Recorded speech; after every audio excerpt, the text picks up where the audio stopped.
going to have a awesome conversation with some leaders I admire in the industry.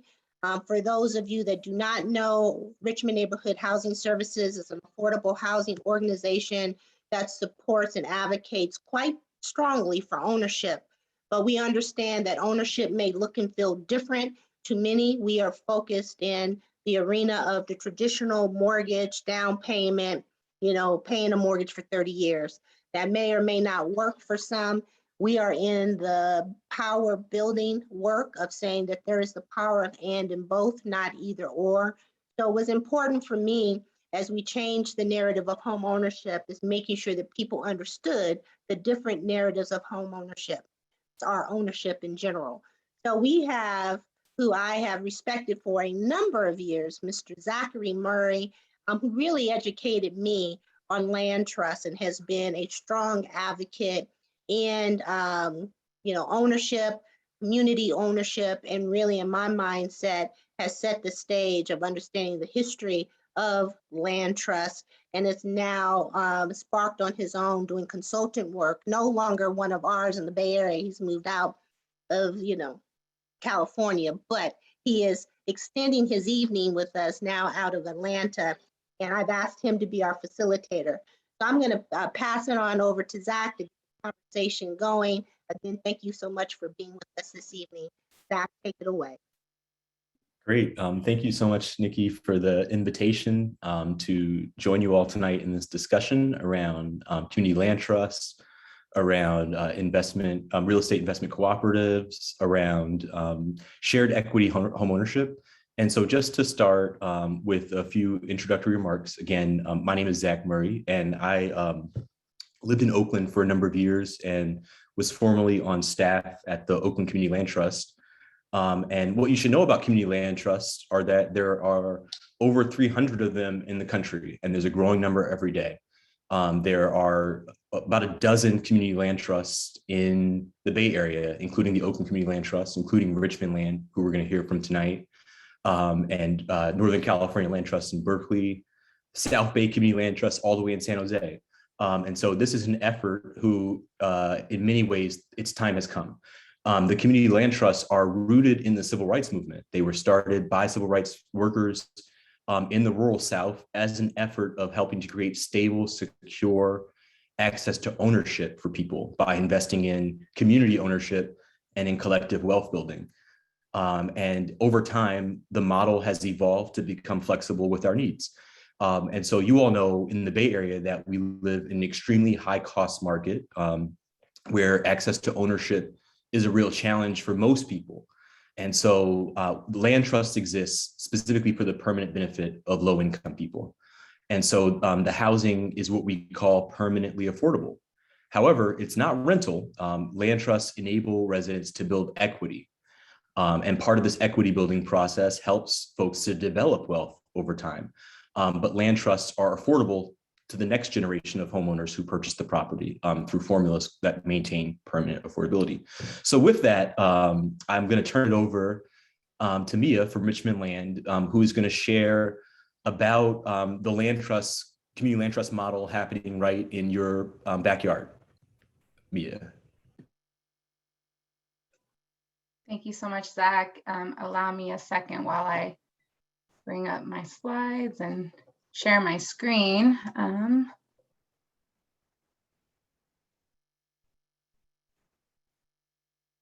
Can you all see my screen without my speaker notes? Great. So actually, let me back up because I'm way in, but good evening, everyone. So happy to be here with you all tonight. My name is Mia Carvajal. I am the Community Land Trust Program Manager at Richmond Land. We are an emerging community land trust in Contra Costa County, the first one here and the first one in Richmond. And so to just share a little bit about Richmond Land before I get a little bit more into the details about how community land trust works. Richmond Land emerged as an organization with a deliberate purpose to address both the gentrification and displacement that was occurring in our community due to the foreclosure crisis and other impacts, and as well as wanting to address the disinvestment that we see in our community, and wanting to create a model where we can bring this concept of development without displacement. And so our mission has always been centered around building resident power around the changes that are happening in our community, and wanting to use land use, community determined land use, organizing land acquisition and development as ways to do that, and so that we can steward land for the purposes and desires of our communities. To go back to the definition of a land trust, we borrow this definition from OCLT, that at its center, a community land trust is a nonprofit organization that has the ability to acquire land and steward it once again in perpetual trust for the benefit of low-income communities. And when I first started learning about community land trust, the word trust stood out to me, because I've only ever heard it as like trust fund babies, or thinking about folks with privilege. But when I think about what it means for communities to have a land trust, it means that we have something that we will continue to inherit perpetually, and that our communities can use it. So I like to always highlight that. And really the core objectives of the community land trust, they're here, they achieve so many things. And for the purposes of this presentation, we're going to talk about how it relates to home ownership. But, there are a lot of benefits around community control of land and housing, and how it enhances our ability to democratically govern the properties that are in the CLT portfolio, as well as making community determined decisions around other things that are affecting the city's planning and built environment. There is this aspect of permanent affordability. We want to maintain properties in perpetual affordability for the benefit of low-income residents. And we are, developers that don't leave. We stay in place. So once we build housing, once we stabilize properties, we're able to perpetually steward those properties alongside our members. This is just some images to highlight what Zach had already lifted up, that the New Communities, Inc. was the first CLT founded in Southwest Georgia in 1969, and really came out of this desire from civil rights leaders to stabilize the communities, and more importantly, the activists that fought in the civil rights movements and were faced with armed violence and eviction and other forms of white supremacy that was trying to displace them. And so I like to lift up the origins of the CLT, because we still see the benefits that it has, specifically for Black and Brown communities, and just the power that this organization was able to do through intensive organizing and fundraising to buy nearly 6,000 acres of land and win over $100,000 from a planning grant back when the Office of Economic Opportunity was in place, to carry out this vision and design that ultimately benefited and inspired so many other organizations to do the same in their communities. And so just want to highlight the origins. Here's some images lifting up just how widespread the model is across the nation. The first urban CLT after New Communities, which was focused in the rural area and around using the land trust to create local farms, as well as other economic activity.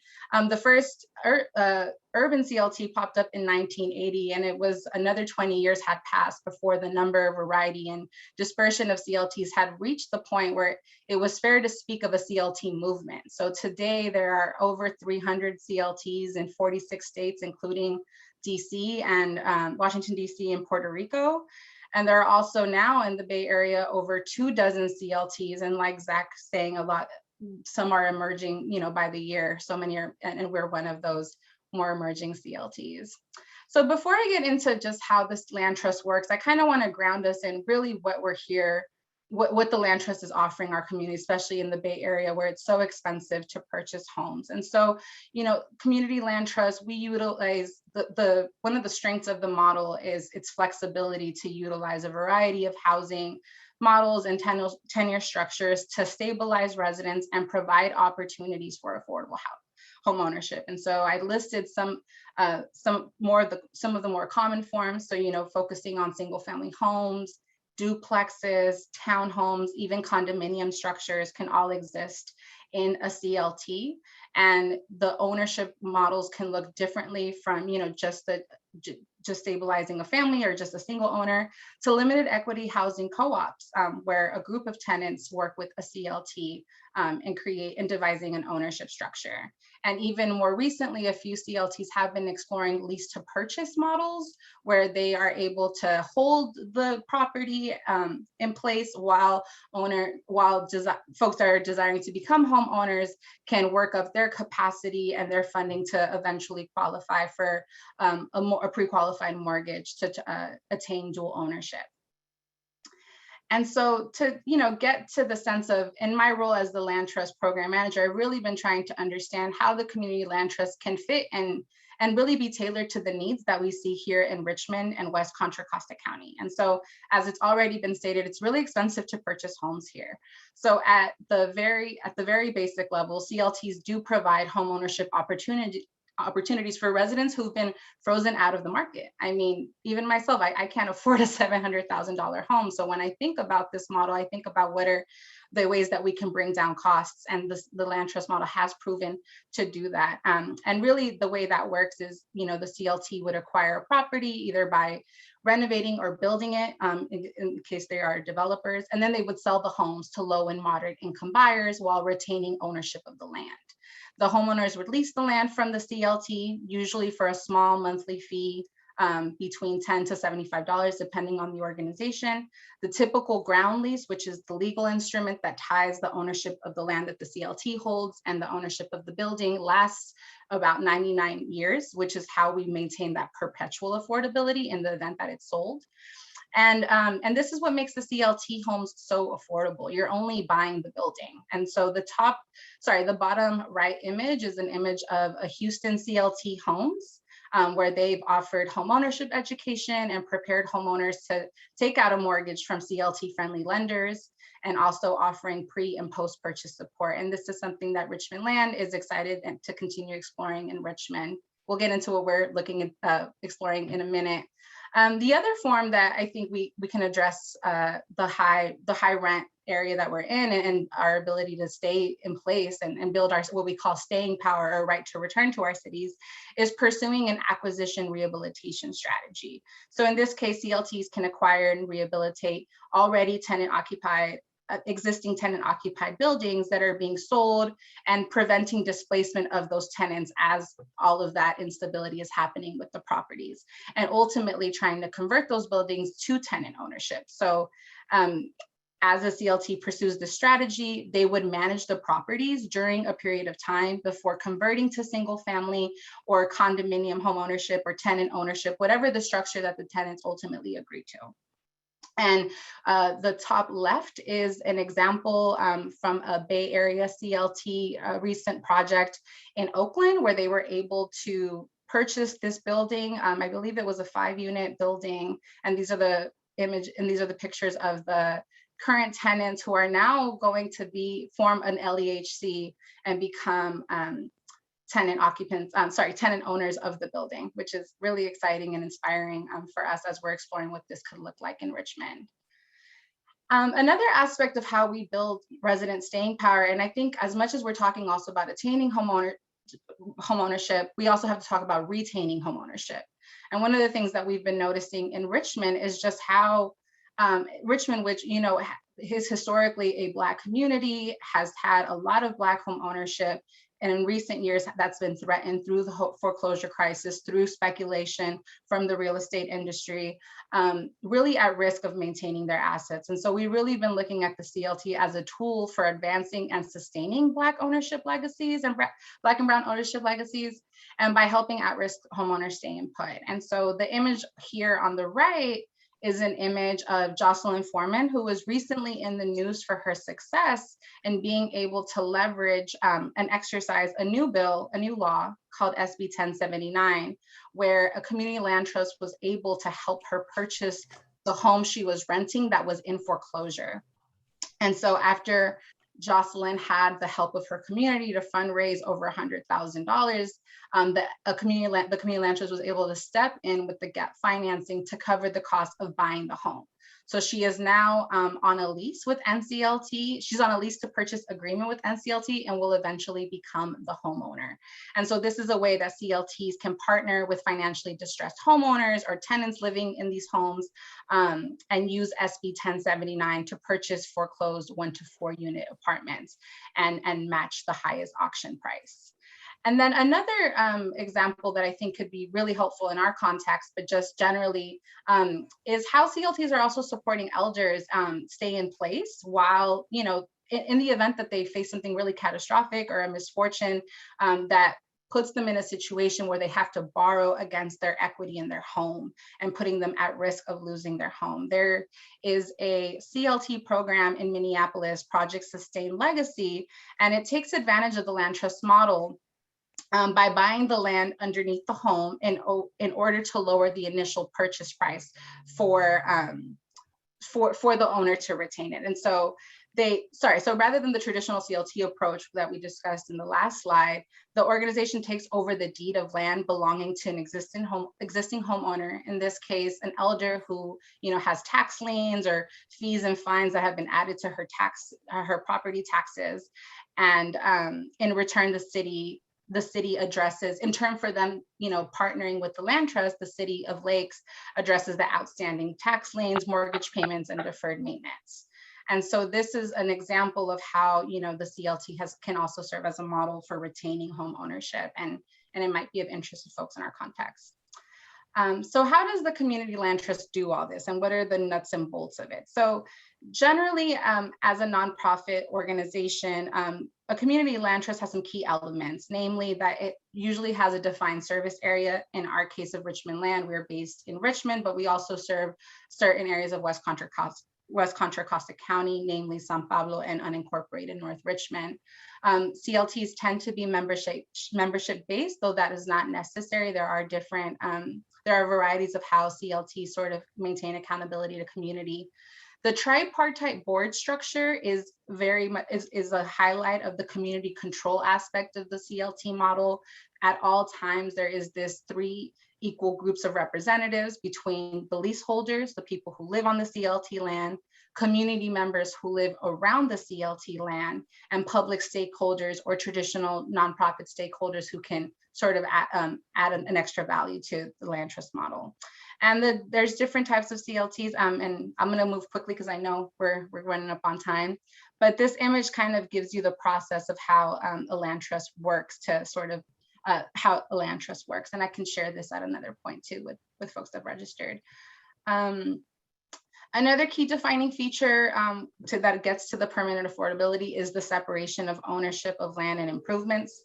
So the dual ownership model is what allows the CLT to keep the land perpetually affordable because of the resale restrictions that are embedded into the ground lease that make it so that when someone living on the land trust sells the property, they are agreeing to sell it to another generation of another low-income home buyer to sort of maintain, once again, the land in trust to the community, so it's something that we can continuously benefit from.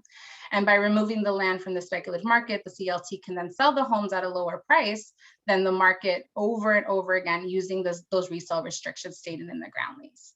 And while we have so far focused on the creation of affordable housing, the community land trust is once again, very flexible model, and one that is increasingly employed across different land uses. But the central premise is always that it will retain, the land trust will retain ownership of the land to make sure that it's serving a community benefit.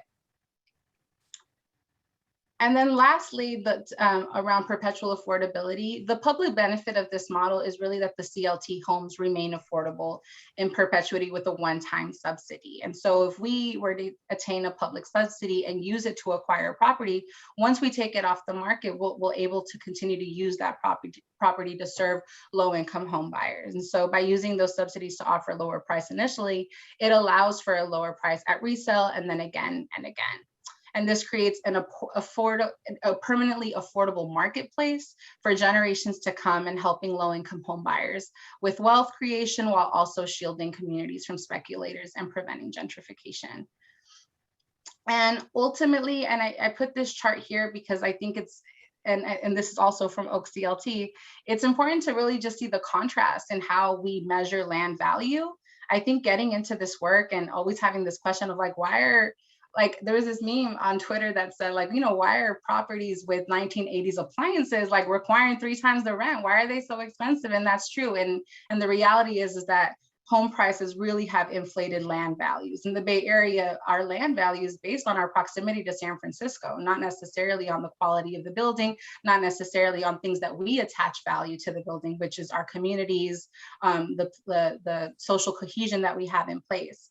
So ultimately, in this case, by removing properties off of the speculative market, we see how CLTs can do what market-driven models can't in regards to combating speculation that drives of land values and puts low-income tenants at risk of displacement. And so by putting land and housing in community control, we promote that preservation of our neighborhoods, our social cohesion amongst communities, and keep housing affordable. And in this way, the CLT also complements current housing strategies by addressing the limitations of protection and production strategies, which has really been the solution that we've been seeing. And so rather than just focusing on building affordable housing, and waiting for those properties to produce, and only relying on tenant protections, by having that ability to stabilize tenant occupied buildings, we are complementing these strategies and really addressing what's at the heart of the issue, is that our neighborhoods are rapidly transforming. And so being able to be a safety net for tenants that want to stay in place while their buildings are being sold or currently destabilized is really critical with what the CLT is adding in the current landscape. And I added this other image of the book, The Color of Law, just to, once again, lift up that CLTs do address the racial inequities that are at the core of traditional home ownership. And so through trainings and education that CLTs offer as part of their stewardship programs, a lot of CLT homeowners, they're much less likely to fall behind on their payments. And I believe I've seen just another figure that I think less than 2% of foreclosure proceedings are CLT homes. So usually CLT homeowners are much more protected from some of the pitfalls that other homeowners might experience in traditional ownership models. And to bring it back to Richmond Land, this is a sort of history of kind of how we arrived at the model. So, we were seeded by grassroots Richmond leaders who, out of the embers of a failed promise of a large economic development project, which was supposed to be an extension of the UC Berkeley campus. I don't know if folks remember that. We decided to assert this belief that when it comes to development and the changes we want to see in our community, we are the ones we've been waiting for.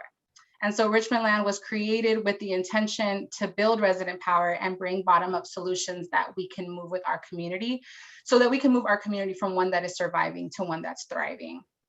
And we ultimately aligned with the Community Land Trust model to realize this mission and vision of achieving resident-led development, but having it rooted for long-term community benefits. So ensuring that all of our efforts remain in the control of, in community hands and in perpetual stewardship. And this is just, I'm going to speak quickly through these next few slides, but this is sort of how we describe our model. So the great thing about the Community Land Trust model is that as organizations wanting to achieve so many different goals, we can really adapt it in different ways. And for us, we are very deliberate about wanting to remove land from the speculative market here in Richmond for the purposes of there just isn't a lot of places to turn for low-income families. And so wanting to make sure that we have our own market of affordable units for people to purchase from, build wealth is critical in how we've done this. This is a slide that really, again, what inspired us to pursue this model was opportunity to do this work together with members of our community. We have focused our programming on making this dream of community-led development a reality by making sure we have programs like the Building Power Fellowship, which I'll speak of in a moment, and also to provide spaces where we can increase our collective knowledge and share resources and grow our capacity to make decisions about development, as well as the homes that are ultimately in our portfolio. We are also on our way to establishing our membership so that members of our organization can vote to elect the board members that represent their interests as people who live on the land or live in nearby communities. Our hope is for members to also vote to approve our strategic organizational moves, which ensures how we move is in lockstep with the community. And so we really appreciate how the model lends itself to community organizing and building deep relationships with our members. And this is just how, our organizational structure works. Our campaigns and programmings flow into each other, and that's what maintains our identity as housing developers with roots in power building. Resident-led development and community control requires really a concerted effort to raise awareness and build capacity for our community members to meaningfully lead, create, and steward community-determined projects. So even as a housing developer, we do put a lot of emphasis on programming to always make sure that we're in lockstep with how we're moving with our with folks in our membership. And this ultimately builds our power to manifest community control and bring land into the portfolio. So when we put in the work to make sure that we're on the same page, when we build our power, we're able to ensure that long-term affordability. And just to speak a little bit to our Building Power Fellowship, actually, let me wait until for the next slide for that. But this is, so just to speak to some of the strategies that we're currently exploring as an organization, once again, we are at the crossroads of wanting to be developers, wanting to build housing opportunities for folks, quality, affordable housing with dignity for our residents. So that really requires us to think about different affordability, different models that will bring affordability through design, primarily through a micro cottage eco village that we've been exploring in North Richmond, thinking through accessory dwelling units. These models actually came out of a program where we invited residents from Richmond, a cohort of residents, to have really the space and tools to dream up the ideas for what are the solutions in regards to housing that our community needs. And so it's really exciting to be able to move forward these resident-driven concepts. We also are trying to, acquire existing housing in order to stabilize residents. So we have our ears to the ground with our partners that are in tenant rights organizing to really create an opportunity for the CLT to play a role as a land steward in helping stabilize folks. And so there is this emphasis on single family homes because that is what our landscape is consisted of, but also thinking about small multifamily apartment buildings and converting them into limited equity housing co-ops. And lastly, we want to, beyond housing, we also just want to strengthen the social and cultural fabric of the community through development projects that fulfill longstanding community aspirations. So thinking about mixed use to bring in, different commercial endeavors and as well the creative art spaces. And this is just an image of some of the work we've been doing in North Richmond so far. And wanting to convert, actually really it started off from wanting to raise awareness about the fact that there are currently homes in North Richmond that were former housing authority, public housing units, that are, up until we really started talking about this issue, were just being slated for sale. And so we've been wanting to come back to this idea of what does it mean to have public land in community hands, since these are public properties and deserve a chance to maintain that affordability that they once provided.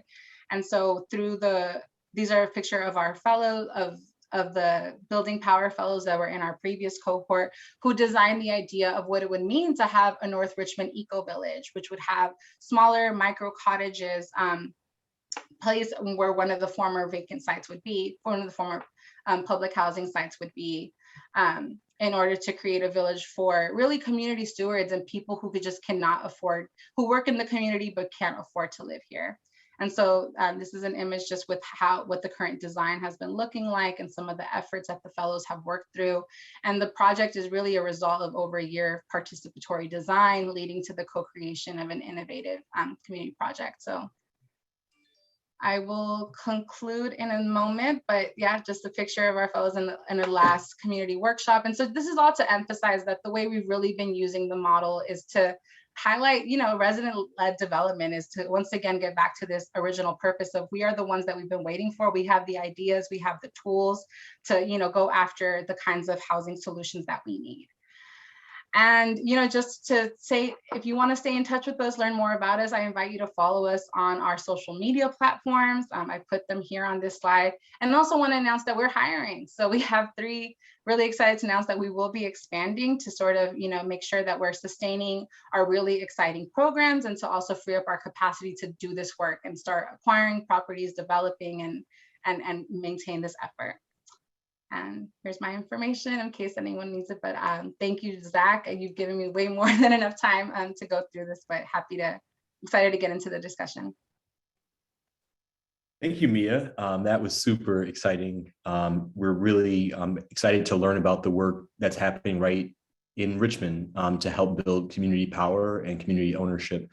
If we were all in person, and I long for the day that we could do that again, I'd ask everybody to just say the words community land trust out loud together. So maybe you can just say it to yourself at home. Community land trust. Community land trust. Yes. Thank you, Pamela. Thank you. This is something that has been developed over time historically to help our communities that are dealing with displacement, to help our folks who are trying to find home. And it takes a great deal of effort and mobilizing and organizing of the community to make this happen. But it's really exciting to know that there are efforts right in Richmond to help folks to bring resources together, to create community ownership, to create community wealth building opportunities through community land trust. So with that, we're going to transition now. I'll ask if you have questions, feel free to drop those into the chat. But we're going to turn to the work of the East Bay Permanent Real Estate Cooperative and the director, Noni Session, who's here joining us this evening to learn about another tactic that's being used to help organize communities around the opportunity to stay, around opportunities to build, to thrive, and to grow in our communities in Richmond and in Oakland. So with no more words from me, we'll turn it over to Noni Session. Thank you, Noni. Thank you, Zach. I'm going to share screen. And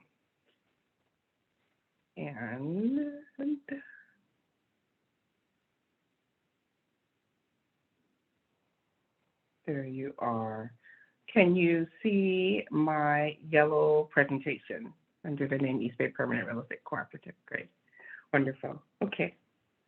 Just check the time, 6:03. So I want to start just by making a distinction, and really without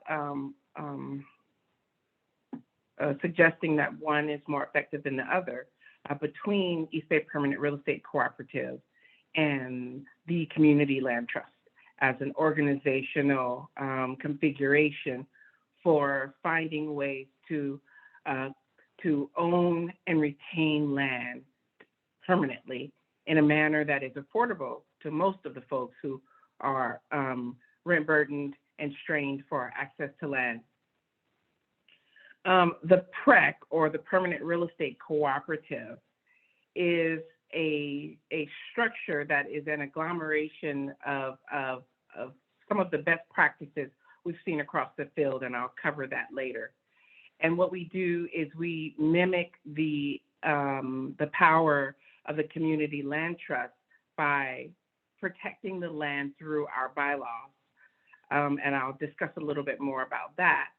And then we support the arc that's necessary to get from a community vision all the way to collectively owning land generationally, so we can repair what has been lost in frontline communities, particularly Black and Brown communities.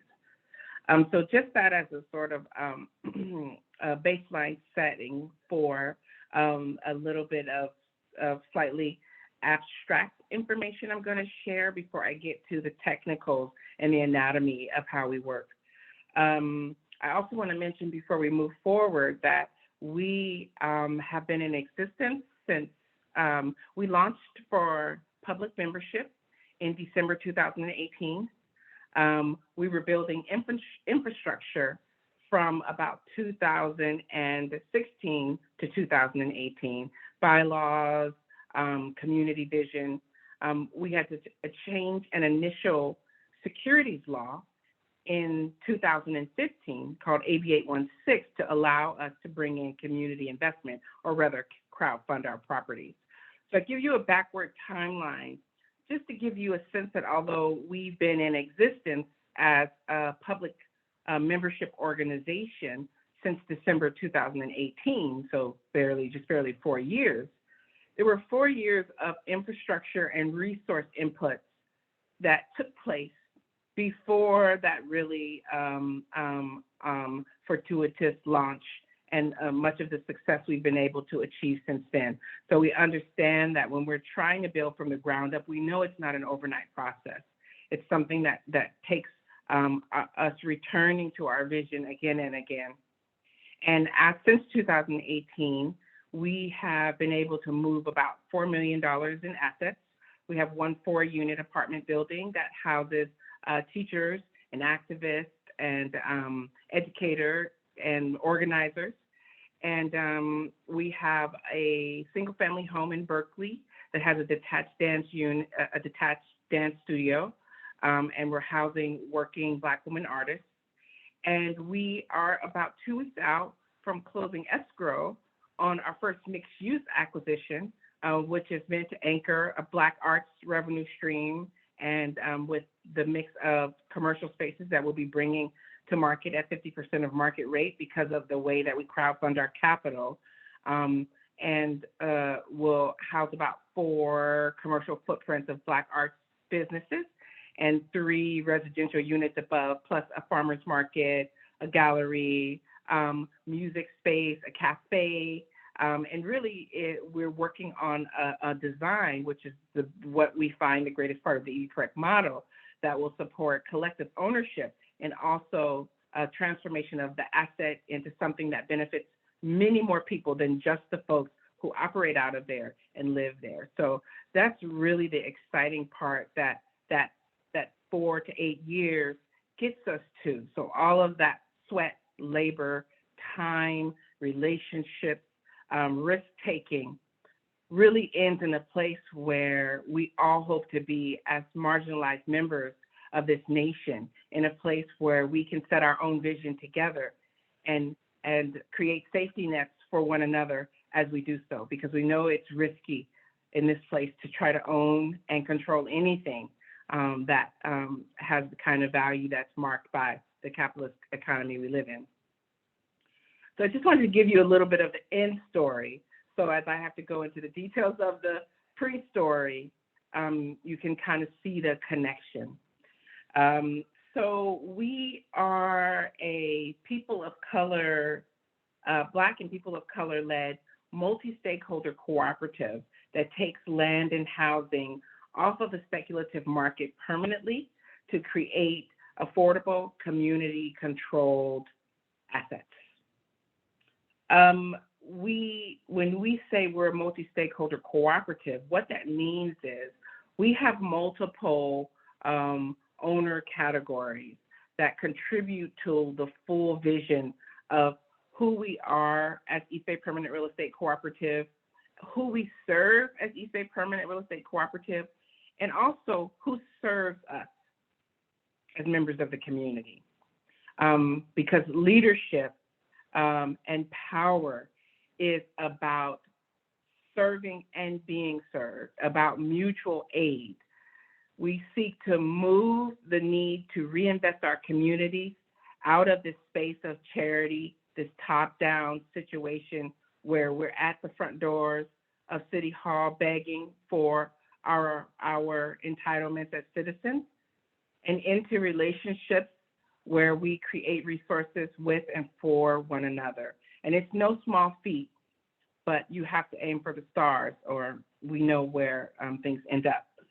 So our community owners are I'll start with staff owners. Staff owners are the stewards of the mission of the EB-PREC, written out in very long set, 100-page bylaws that we really carefully constructed to try to figure out how do you maintain power at the ground level as an organization grows. And we've done that through creating a board structure that really reserves seats for people who are from and rooted in and invested in Oakland and the East Bay. So we have a reserve East Bay housing seat. We have a reserve Black organization seat. We have a reserve Native American, First Americans seat. And we have a reserve seat for our resident owners. Our resident owners are who we all do this work for. So as the cooperative grows, currently has 400 investor owners, currently has 100 community owners, I think more than that actually, but actually only has 9 resident owners. It's because we're all doing the work to serve and demonstrate a model that can house people surely by dint of them being human and deserving to be housed. So many of us are doing work for a tree under which we will never rest in its shade, but we're also doing work so that this can scale, so that we can model for other organizations in the region, other organizations in the nation, and we've even supported some international people of color projects getting launched, which we're super proud of on all fronts. The investor owner, which I mentioned, we have about 400, about 350 of them are small individual investor owners who took $1,000 out of their pocket and lent it to us for 5 years with a 1.5% return, which you could get from Wells Fargo, or you could lend to your fellow folks in your community and let them hold it. And it's not channeled into extractive industries, but rather building community. About 30 of these investor owners are large-scale investor owners. As we grow the scale of our projects, there are larger and larger family foundations, mission-aligned investors, impact investors who are investing larger amounts, meaning buying multiple $1,000 shares. But what we're particularly proud of is the over 300 individuals who have put down their hard-earned money and trusted us that we're going to be returning that money because of relationships, because of transparency, because of all of the support we've received to create very strong financial plans for each of our projects, but also because they have faith in our future together. As I mentioned, we have about 100, I think a little bit more than 100 community owners. And those are the folks who, although we may not be able to launch a land and housing project on their behalf, we realize that to transform our outcomes in cities and towns that are excluding more and more people every day, that there has to be access to language. There has to be access to the field, the arguments that people are making against our sovereignty, that there has to be access to tools and relationships so that we recognize that not only do we not need to stand by with our hands in our pockets as large-scale profit-seeking real estate people lead with their millions of dollars that they are charging us 6, 7, and 11% to rent from them, that we ourselves can pull together, aggregate capital, power, and vision to create our own futures without waiting for folks who often don't even live or work in our community.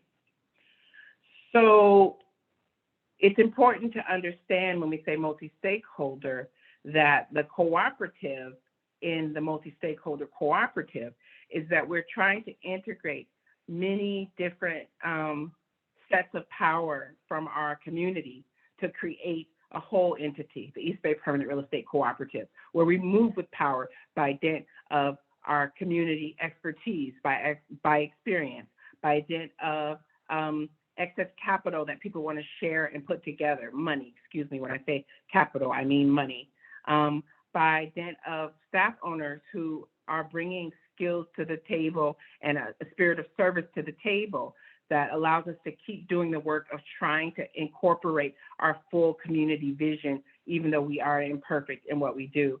And our resident owners who are really in some ways taking a chance to sort of let go of this individualized pull toward survival and take a chance on building relationships and trusting that we're going to keep working to be good to one another, etc. And that might seem like the simplest role, but believe me, cooperation is a whole cultural challenge for us as Americans in particular. So we do this work, we do a lot of technical work that I'll get to in a second, but in order to keep ourselves from getting so engulfed in the technical that we forget the human, it's driven by three critical mission pillars. One is, and the primary one is land without landlords. And it recognizes that land is literally the ground upon which people define, live, and sustain themselves. And landless people are a vulnerable people. And as perpetual renters, that means that every month, every week, every year, every generation, we've got to pick up our bags and regroup our stories, our histories, our networks, our resources. And permanence is a critical part of allowing communities the space, the time, and the resilience to plan for their next generation instead of running from pillar to post, as my mom and dad might have said.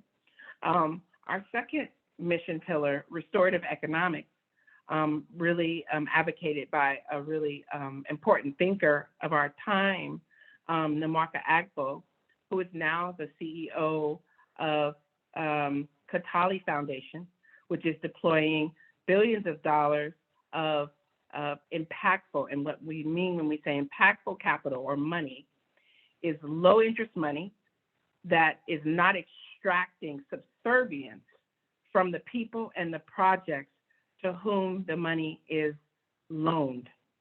That is a critical part of building power for ourselves, is to find our way around, through, or against the conventions of the finance market that uses money to continue to weaken and create and leverage debt against the people who hold up the very system.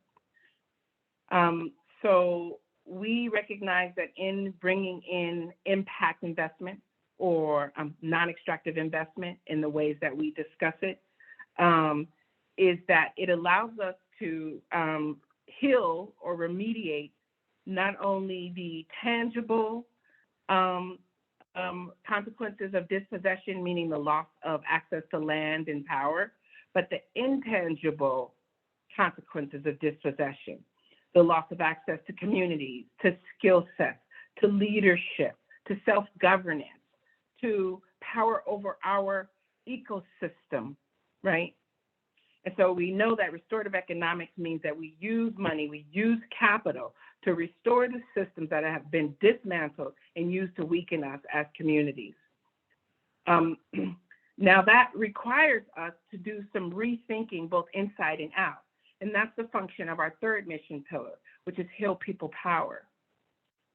And, you know, you can look across any field and see really great mission statements, but internally, in terms of the work that they do with folks, there is sometimes a stronger commitment to just moving through the practice, finishing the process, keeping the bureaucratic organization alive, filling the budget, whatever you want to think of as deeply entrenched Western ruts of how we do power, how we do money, how we do land. And so we recognize that it also requires a constant attention to rethinking, both for ourselves as the folks who help create more co-ops and as the co-ops that come out of this process, or the relationships that come out of this process, constantly rethinking what are the dynamics that keep grassroots and frontline organizations fragile, what keeps them in conflict, what keeps them poor, what keeps them fearful.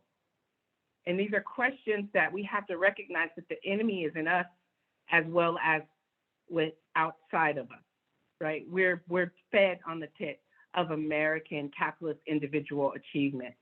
But the thing is, when we look at things like billion-dollar hedge funds, we imagine individual achievement, But none of those things happen without networks, without cooperatives, without collectives, without relationships. Every powerful white man you see standing in front, he's got 100 powerful white men standing behind him. So if we don't submit to the fiction that we achieve alone, then we can move as fast together sometimes as we imagine we can move alone. When we get through that first 5 years of relationship building, infrastructure building, showing up to complication, having doors slammed in your face, having people laugh at you, patronize you, all the things that happened when we came out of the box that people thought, oh, how cute. Look at them. They think they're going to actually buy something in Oakland. We'll see. And so obviously we know hundreds of stories where this didn't work, but we believe inside of the East Bay Permanent Real Estate Cooperative that we can keep showing up and that there's a growing vision and growing movements and growing access to capital and techniques and strategies and technical assistance, that if we just keep showing up in faith in one another, spaces, resources, opportunities are making themselves seen. So in terms of what is one of my really lovely friends, Kyrishi Washington, likes to say, if you stay ready, you ain't got to get ready. We spent that first 4 years getting ready for something that most people thought was pretty unlikely, with the help of organizations like Sustainable Economies Law Center, for sure, and many, many other people, Oakland Community Land Trust, Northern California Community Land Trust, Carolyn North. If you go to our website at www.ebprec.org or check out our YouTube channel, you'll be able to see a lot of the backstory to how many hearts came together over this arc to lead us into this future that we're building together. And so we really, because we also think about the problems with siloing and competition, we really pulled a lot of techniques from across the field to create a blended entity.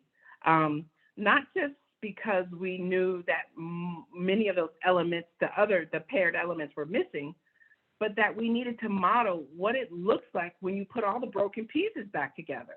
And one of our hopes is that we're not thinking that many people have the capacity to build what EB-Prec has built, although there is now a PREC in Massachusetts. There are several other projects. There's one in Montreal. There's a couple in the Midwest, which we're super excited about. But we're also see, because EB-Prec's parts can be recombined, that there can then build an ecosystem that, although we're taking on this heavy load of doing 5 different things in one small organization, that then there can be an ecosystem that knows that they need to specialize in each of those 5 areas, and then partner and support one another.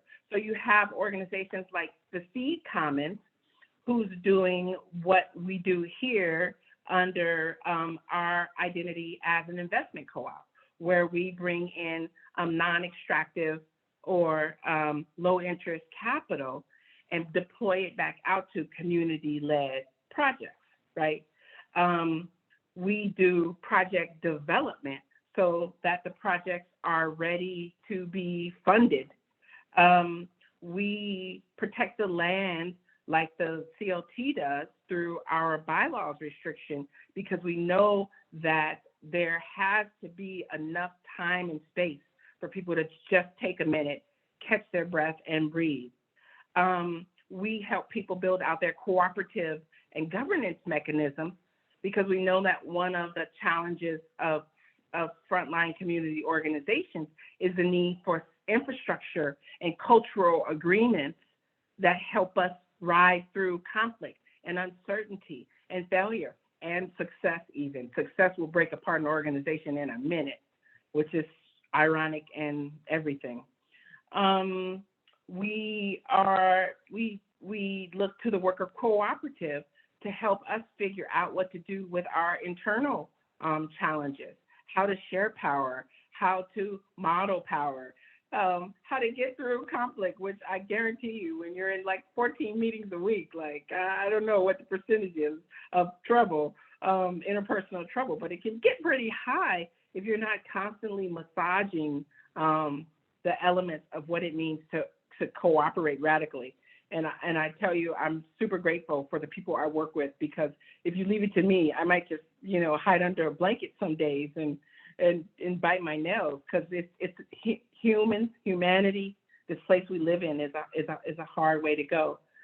We also look at activism and movement building, in that there's no shortage of vision in frontline communities, and even no shortage of energy to show up to the challenge.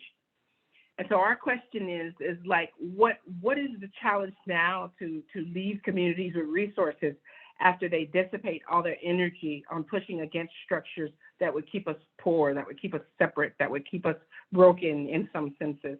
And so we look to this long activist history to try to stay, if you will, kind of real about who we're doing this work for, who's our audience, who we're speaking to. And it turns out we also have had to organize high net worth individuals to really not only help support our frontline communities in realizing their vision, but also support the transformation of thought systems of mission-aligned lenders, banks, so that they understand that that using the same conventions that disassembled our communities will in no way entitle you to say that you're helping our communities when you're doing the same things as ever and giving it a different name. Some people call it greenwashing. So for outcome, in terms of how we use money to do this, some people would argue that what we're doing is democratizing capital. High-risk groups that would normally not receive loans because of race, class, historical disinvestment, we're giving them access to capital they would normally not have access to, because we're holding the risk. We're building EVPRAC as a financially healthy and viable organization who can take on the commitment to return capital through various techniques I mentioned, and handing it to groups without those same hoops and gamuts by dint of them being members of our community. We are providing access to investor owners to have non-extractive options for how they use their money. If you ask a few questions about how Wells Fargo uses its money, you would really question, are you contributing to or taking away from transformation in the world by letting them hold your dollars like that? We're also offering to our community owners this kind of control over capital movements. And this goes back to us watching City Hall entitle commercial developers day after day who are guiding the transformation of our region in ways that have nothing to do with us and nothing to do with our vision. And so for our community owners and other folks we try to make our information free to and transparent to, we are saying that we can control the way our movements go. And one of the amazing things that another landmark that we have reached is we've written our own SEC paperwork. This is the federal entity that determines whether you can sell shares to people. And typically it's either you pay a consultant firm $30,000 to do it for you, or you don't do it, or you are an investment firm yourself. And so we, with support of Sustainable Economies Law Center, wrote our own SEC paperwork and have been approved to raise up to $50 million in securities, which is what shares are, over the next 4 years. And for us, what that means is we're the first, Oakland's first land and housing solidarity fund.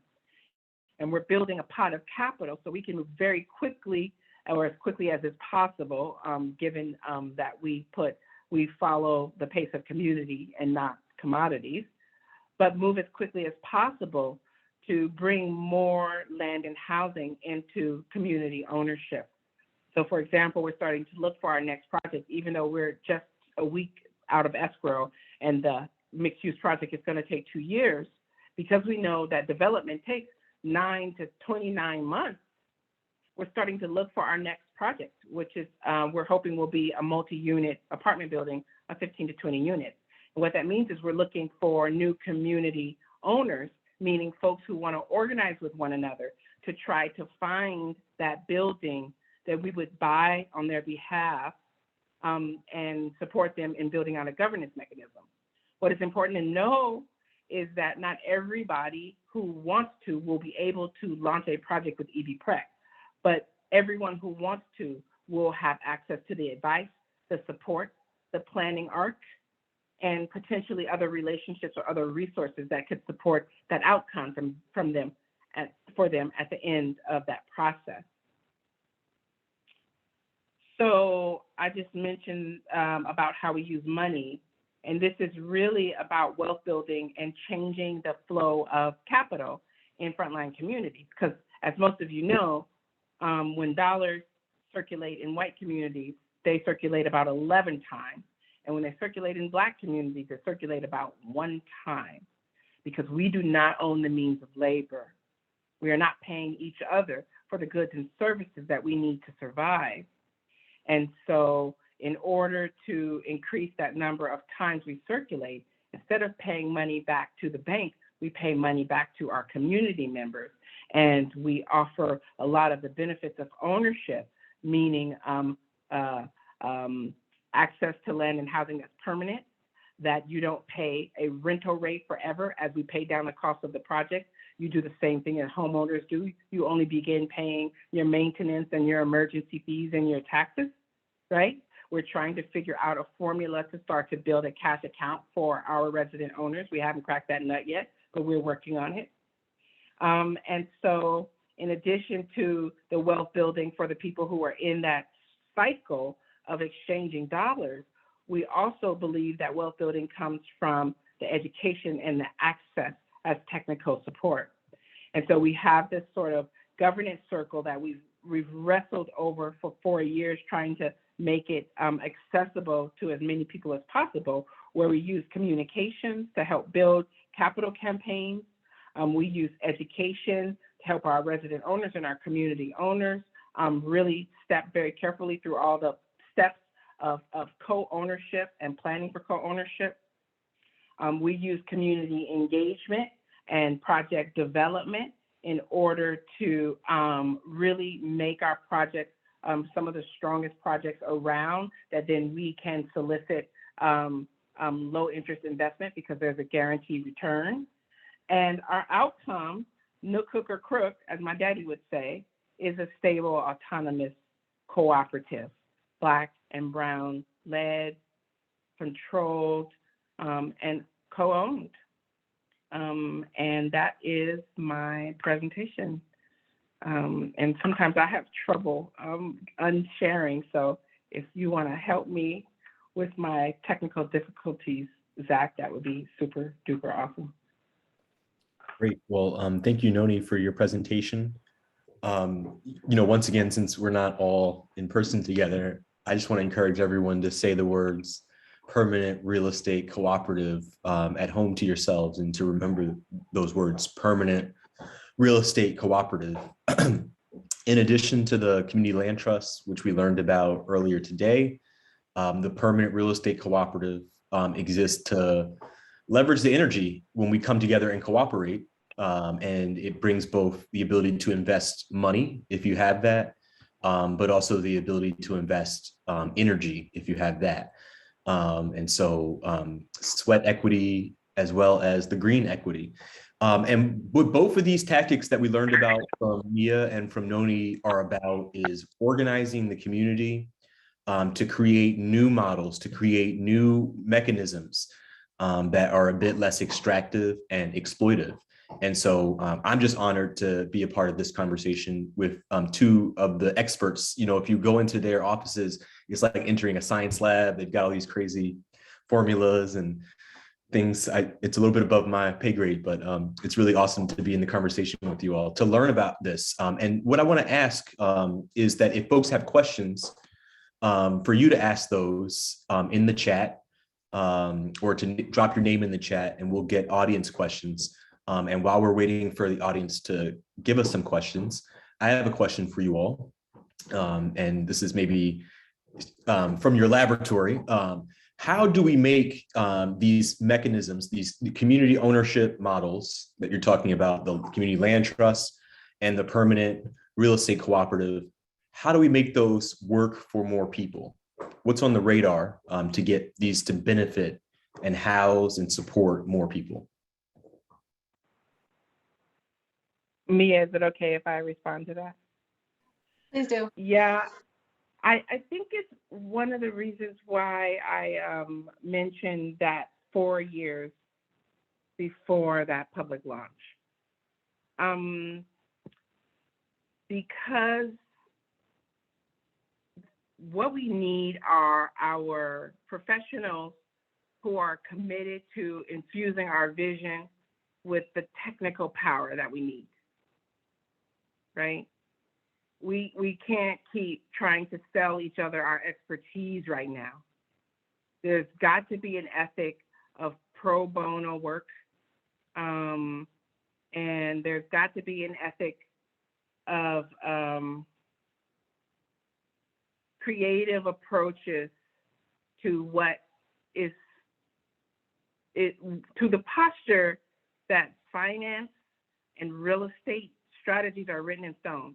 These people make up new rules for themselves every day, right at the edge of the law.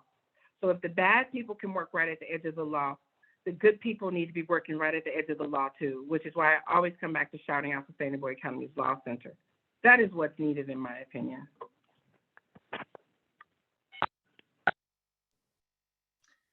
Yes, yeah, I would say I would agree with Noni. I mean, I always say if we could socialize finance, insurance, real estate, these industries that create so many barriers for our models to thrive, we would have the solution. But I do think pushing the edge and I think also too, I mean, on a social level, it's also reminding the value of collectivism.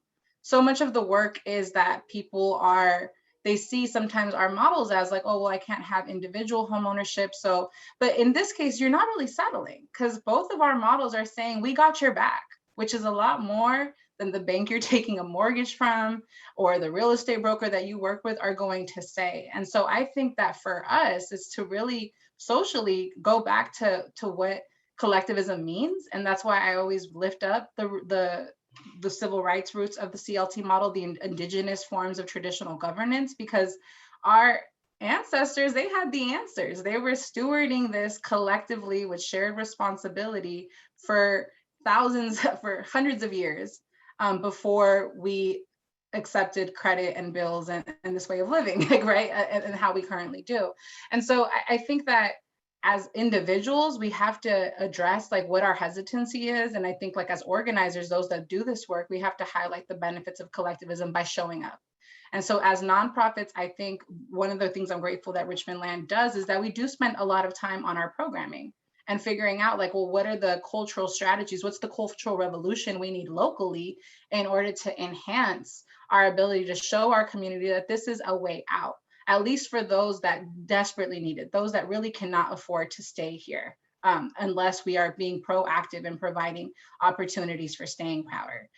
So I think that that's definitely one on the social end. On the financial end, I mean, because, and you know, every time I see the presentation around EV-PREC, I'm always amazed because the restorative economics piece is critical. And I think that in the future, somehow down the line, I would want to explore what that would look like in Richmond as well. But for us, we are still in this process of trying to get funding, public subsidies to be able to provide the money that we need in order to stabilize folks. And in Richmond, which is a disinvested city, and we are, you know, we're living in a context where, and I don't know if a lot of folks, but the money that used to build affordable housing, the main source, which was the redevelopment agency, which was a public source that the state funded to build affordable housing, that got dissolved in 2012. And there's really no money out there to build affordable housing. We have to fundraise. We have to, like Noni said, beg City Hall to prioritize people and their housing needs. And, you know, a lot of cities are exploring, you know, bonds and other stuff. But in a city like Richmond, where our bond rating, because of the disinvestment we've been exposed to, isn't high, we need public resources and public subsidy. And so I think as a community member, we have to question why our government has walked away from its responsibility as public stewards of resources. And so that's why I am invested in seeing how we can use our community organizing within the model to say, like, we still deserve to be invested in, and to have our money go our way, that private-public partnerships can't be the end-all be-all of how we solve our community's problems. And just to lift up again, Noni, what you said around the technical expertise, if you are a lawyer, if you are a project manager, if you are in the industry of development, open up your sites to what people on the ground, community members, want to do, because there's not enough out there. And also be invested, because I feel like consultants can sometimes eat up a lot of our organizational monies to get this work done, and it's not always, and so it's like, also make sure that you're invested in the vision, find people that are values aligned, and again, I think questioning those values and what all that goes back to, like, what the benefit of collectivism is. Great, thank you. So in many ways, the community land trusts and the permanent real estate cooperative are movement aligned, and they're for folks who want to see a different way of doing housing, a different way of creating and fostering community. And I see a lot of consultant criticism in the, no, I'm kidding, in the chat. Let's move on to the couple of questions we have. First, from Elisa, sorry for that. I have a question about land trusts and having your children and their children live in the home once you pass away. Mia, maybe you could take that one. I can also, okay. Yeah. Oh, yeah, so the ground lease lays out all the rights of the homeowner as well as the CLT. And usually CLTs also provide some of the legal resources so that you're not just going into this partnership with the community land trust blindly. And one of the main provisions around the CLT homeowners is that they do have heir rights. So children of CLT homeowners are able to inherit the home. We actually love it when families stay in place, because one of the other goals of the community land trust is social cohesion and strong neighborhoods, right? And I grew up in the Mission District before moving to the East Bay in 16, and I was young enough to remember the Mission, where I knew my neighbors, I knew the people that worked at the panaderia down the street, I knew the people, you know what I mean? And that's sort of where I've seen the model be most successful, is in reestablishing those neighbors. So if you want to stay in this home for the long term and invest, that's definitely something you can do and your children can inherit. Great, thank you. And just a reminder, if you have questions, feel free to raise your hand or drop them in the chat. We have another question. Hey, Rashid, great to see you here. This question is, I'm interested in creating a community land trust, CLT, in Alameda, and where would you suggest getting started? Can I respond to that one? Okay. Thanks for that question, Rashid.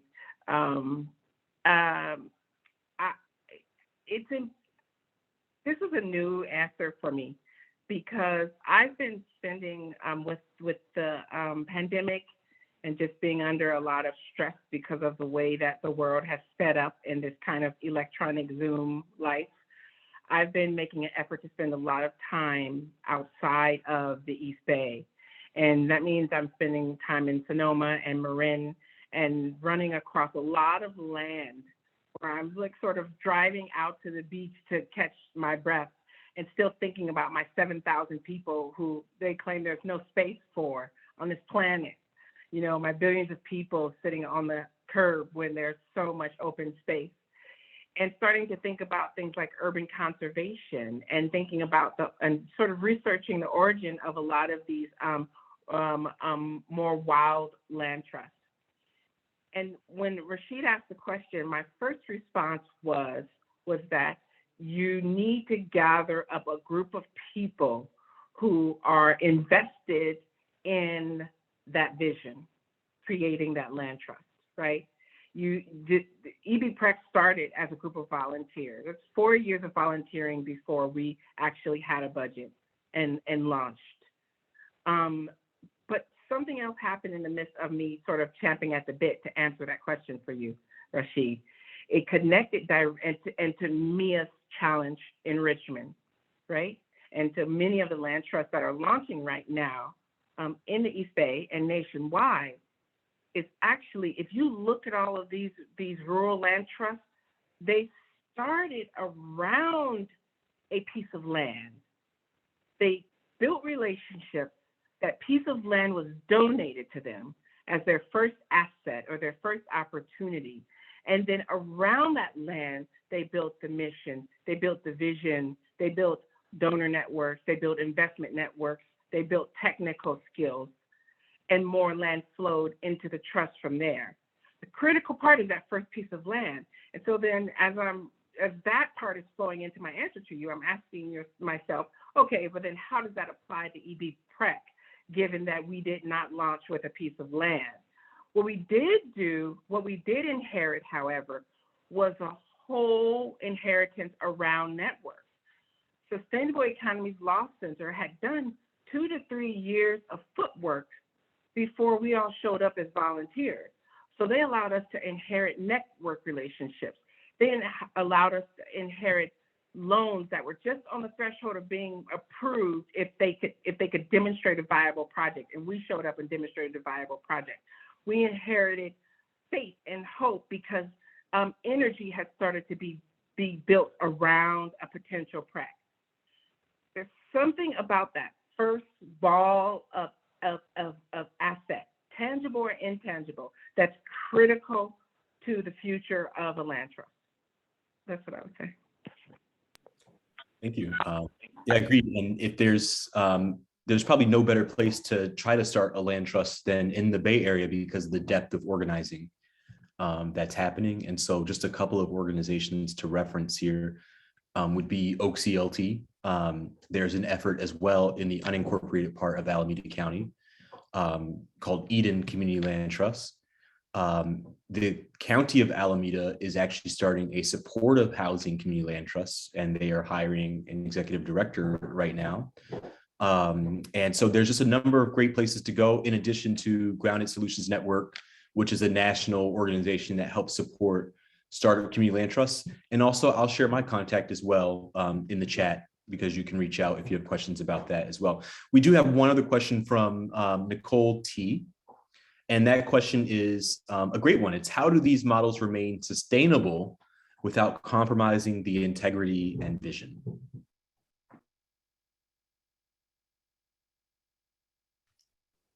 And I'll let either of you take that.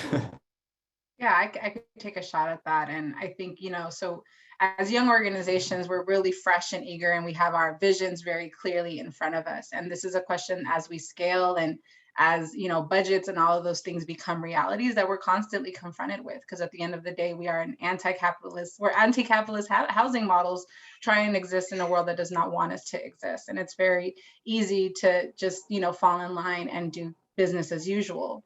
I think that creating the membership structures, at least that's part of the strength of the land trust, is if you do put in that effort to strengthen a membership, to really let them in the weeds of like the day-to-days of operating the community land trust and provide the structures for them to hold you accountable, it can help with that. And it can help with creativity. Sometimes I'm in conversations with residents and their ideas for solutions, like just, because you're in the work all the time and you see these limitations, and it isn't until folks are like, well, it doesn't have to be that way. What if we just do this? That allows you to sort of expand and not get co-opted in a certain way, right? And so, for instance, like when we're thinking about rent levels and just development budgets and all of these things, it's so easy to just get to sidetrack. And so I think creating membership structures, accountability structures is important, and doing the incubation that I think Noni named, right? Like wanting to go back to the vision. Richmond Land didn't decide until a year and a half out to align itself to the community land trust model. We started off just saying, we believe in community organizing and we want to be developers. We want to merge both. And then it wasn't until we really reflected on this piece about permanent affordability that we aligned with the model. And we are faced with that challenge of like, we didn't have a property or a site that we coalesced around. It was this vision.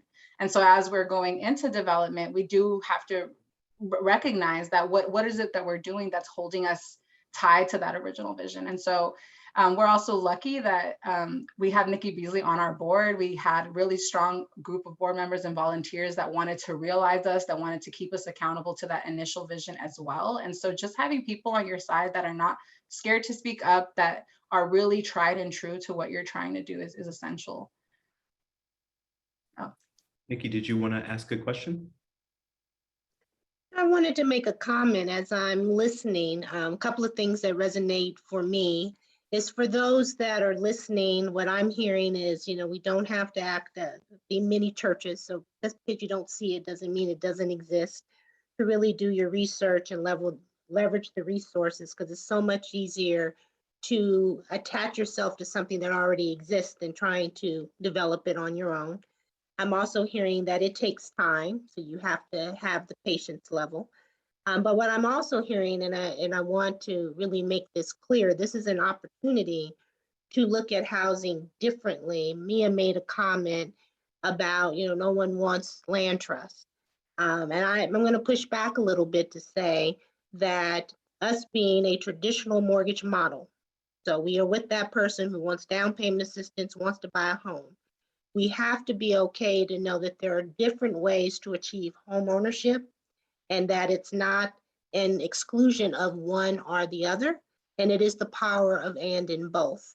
And the reason that we brought this to the group, and as Mia said, me being on the board of a land trust probably wouldn't make sense because, I'm in the traditional capitalistic environment.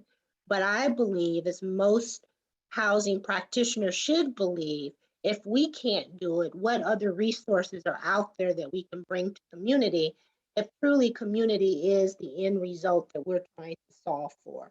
So as we're, dialoguing, and even those that are listening, I just want to make it really clear that however you want to get into ownership, if you want that 30-year mortgage, that's okay. If you like the co-op experience because you want to work along with each other and that makes it work for you, that's okay. If you are okay, I just want to make sure that I have sustainability, and for generations to come, my family never has to worry about ownership or affordability again. A land trust is okay. So this is really an opportunity for you to get the information and make a decision, because it's what we always say: know what you're saying yes to and know what you're saying no to. So just a thought. I just want to tell the world that Nikki Beasley in Richmond Neighborhood Housing Service helped me buy back my family home that we lost in the 90s. So, yes. Boom. That part. Right. Period. So, that's such an excellent, I'm trying to get the young lingo down, but that's such an excellent note for us to begin to close the conversation on. It's almost as if Nikki stole the words out of my notes here, but I thank you for that offering. There is no silver bullet. There's no one magic solution. And it's just great to know that we have such great leadership in our community who are fighting to create new solutions and opportunities. We know in Oakland, in Richmond, Contra Costa, Alameda, that Black communities are being left behind a lot of times. And so it's really important that we familiarize ourselves with community land trusts, with permanent real estate cooperatives, with Richmond Neighborhood Housing Services, with all the folks who can help us to continue to make the push in this space, that we find our home and that we keep our roots in our homes. And so just thank you all. Again, thanks to Mia from Richmond Land, and thanks to Noni from East Bay Permanent Real Estate Cooperative, and to Richmond Neighborhood Housing Services for the time and space to share in on innovative models happening right in your backyard. So thank you all. Thank you, Zach. And we have Lisa who may have a question. And don't leave, you guys. I got another announcement, so don't drop off yet. So Lisa, do you have a question? Hi, yeah, this is Elisa. I think we've talked before, Nikki. My husband and I are in the ADU program, are trying to do the awesome. ADU. How you doing? Good. So I just wanted to add this around the last piece that you talked about. I mean, we are reimagining so many things right now. We're reimagining how we do public safety. We're reimagining lots of things. I work for Black Cultural Zone. We are reimagining what it means to take over public land and create safe spaces for the liberation of folks. And I'm an East Oakland fourth generation. And I just want to say that we have none of the land or none of the houses that my abuelita had in Jingletown. She had 3 And we have none of that. So imagine if she would have put her homes in a land trust, and then generations, myself, my children, could have been living in a place that's now really totally gentrified. Like we wouldn't even probably be able to buy any of those properties back. And so I feel like I just want to consider what this could mean for our communities as a whole, and stop saying committed to some of the, I'm just going to say this out loud, white supremacist ways that we've been indoctrinated into, that says that we have to have a bunch of things and we have to have a bunch of land in order to either be valuable. I don't believe that, right? So I want to reimagine this as a possibility to allow my children and their children an opportunity to be able to live and thrive in East Oakland. So I appreciate y'all, and thank you for letting me speak. Well, thank you for those comments, and also another way to kind of wrap up things. So we are here. We're here to support, I think, and I love your, idea about reimagining, because all things are possible. The rules are out the door at this point because we need to figure something else out, because whatever has been the catalyst or the model is not working, because too many of us are not getting what we need out of what we call housing. So we got to figure it out. And I think that this is definitely the platform to do it. So again, thank you. But remember, this is our Changing the Narrative week. So every day this week, we got some great topics. Tomorrow, we will be hearing from Guild Mortgage, who's going to be speaking about down payment assistance. So those that are in that traditional model space, that will be a great conversation to have. Thursday, and this kind of piggybacks off this conversation, join us on Thursday where we'll be talking to industry leaders to figure out how to eliminate these barriers that we know exist for people who can't enter the market when they want to buy a mortgage from an underwriting standpoint. And then Friday is our big, event where we have the banks that are our partners talking about community lending programs to support you on that path. And if you join us for a minimum of 3 of these sessions, because I love to give things away. I don't know Oprah personally, but I take up all her, attributes, but I'm giving away prizes. So those that attend at least 3 of our sessions can enter to win up to $1,000 to pay off debt, because we know, I don't think any model would not support being credit worthy, being able to have that credit score to get access to some of these things that we're talking about. So if we can help you do that, we want to. So join us throughout this week. I want to thank our panel again for joining us, sharing their perspective, because it all matters. There's not one solution to solve the problem, as Zach said, and we appreciate your time this evening. Thank you so much. Have a great night, you guys. Thank you so much.